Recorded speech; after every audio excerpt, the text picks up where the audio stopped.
Let's now shift our focus to climate change. Kenya is among countries feeling the impact of climate change, with calls for the adoption of friendly policies that will counter global warming. According to the latest report released by the Intergovernmental Panel on Climate Change, there is a need to focus on transformation and system transition to clean energy use. The meeting comes as the United Nations Environmental Programme celebrates its 50th anniversary, and as Ruth Wamboi reports, the United Nations has urged member countries to honor the Glasgow Cop26 pledge.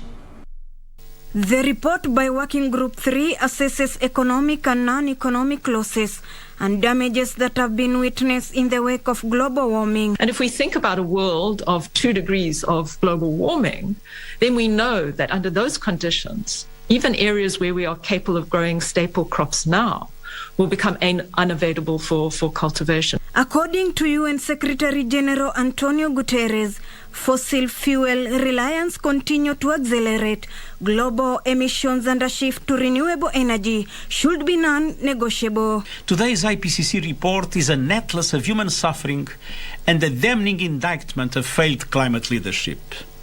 With fact upon fact, this report reveals how people on the planet are getting clobbered by climate change.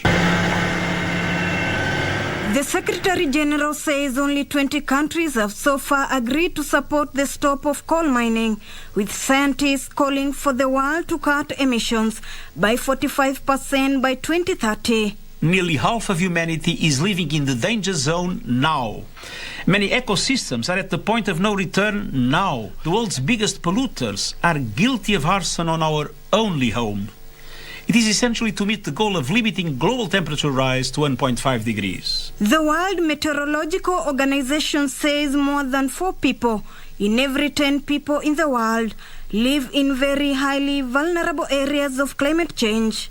It is essential to raise the ambition level of climate mitigation. That would also have a positive impact on air quality and is vital to tackle the looming water crisis and sea level rise. The Executive Director of UN Environment Programme said the report comes out at a time of great turmoil when nations need good governance to promote peace and help the environment. We are in an emergency heading for a disaster. We can't keep taking these hits and treating the wounds. Soon those wounds would be too deep, too catastrophic to heal.